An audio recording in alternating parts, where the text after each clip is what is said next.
Right, I've been meaning to do this video for a long time. It's just every time I went to do it, I would instead do a bit more to the forklift instead of actually filming a video. So I thought, right, let's just get it ready for the Nationals and then I'll make a video on it. So this is something I've been doing when other projects are either annoying me or if I'm waiting for parts since January. This is my RC conversion of a 1/16 scale Brooder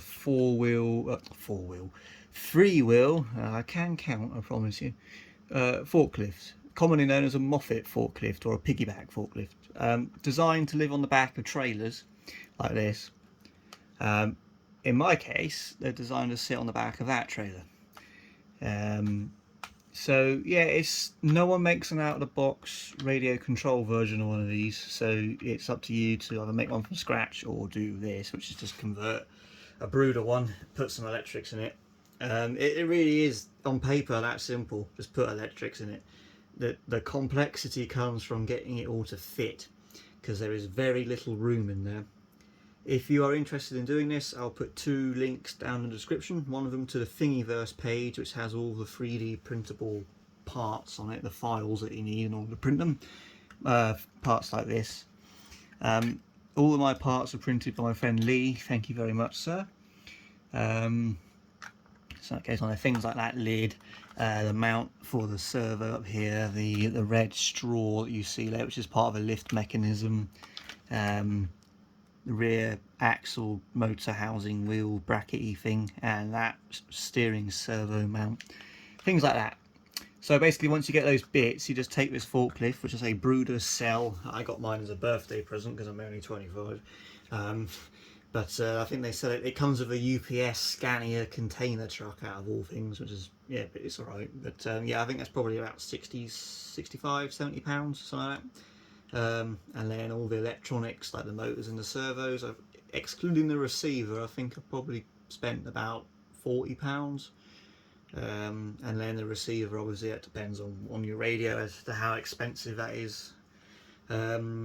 So yeah, it's quite a good way of getting a cheapish forklift actually, because the Carson ones are like 200 quid, and if you want one of those Lasso hydraulic things, you're looking at £800, you know. So yeah, it's pretty good. It has 5 functions: drive and steer, all done on the rear wheel. You've got a little N20 motor inside here, as you can just see. I haven't actually screwed it in here. There's a hole at the bottom I can put a screw in there. I might do that before the Nationals. And then the servos up there, so that's how we get drive and steer. And then the other 3 functions, you've got tilt, which is this servo here, which is connected to the base of the mast with that arm. Lift is there, another little N20 motor, which has got this helical shaft on it, which goes up this red straw. And then at the bottom of the red straw, there's an M4 tapped sleeve glued in the bottom, so it just goes up and down that shaft. So that's lift. And then in here, that thing there is another servo, and that controls slide, which is the moves this entire mast in and out. And if I can get the battery out, why is it on camera things never go quite to plan?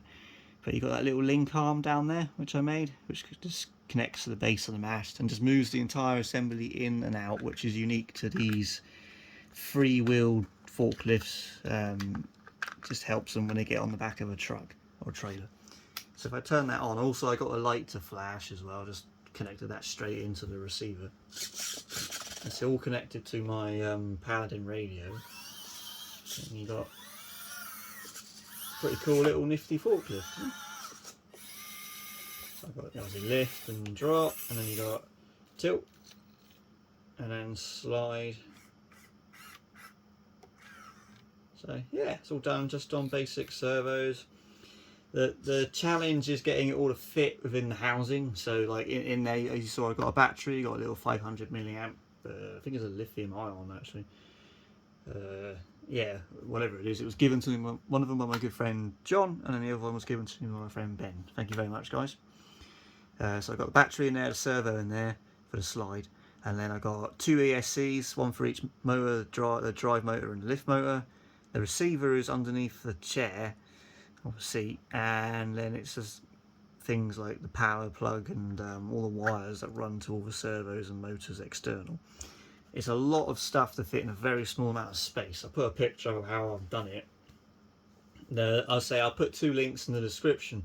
One of the links is to the Thingiverse page where you can get all the files for these 3D printed parts because you need them.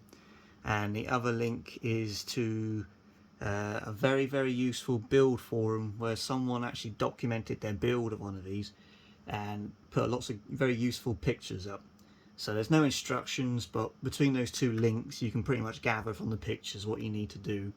And yeah, you just need to get these parts 3D printed. I had these done by my friend Lee. He's a legend. He even did it in red for me. So in theory it's supposed to sit on the back of this trailer, but whether or not it will actually do that, especially on camera or not, that's a question for another day. But well, I don't know, let's try it. Bear with me. No, what am I doing wrong here? Oh, I know what I'm doing now. Yes, you're watching me live making a complete tit of myself.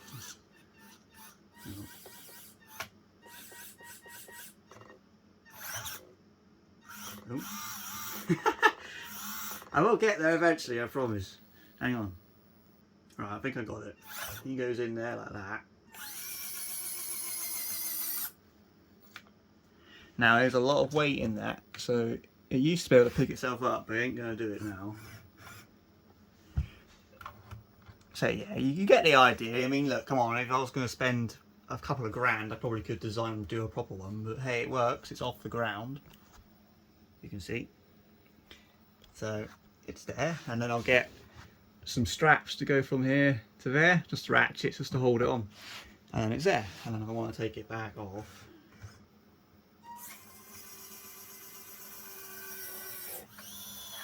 there you go. So it's I think it's alright, just considering the cost. Yeah, it's not really much else to show you.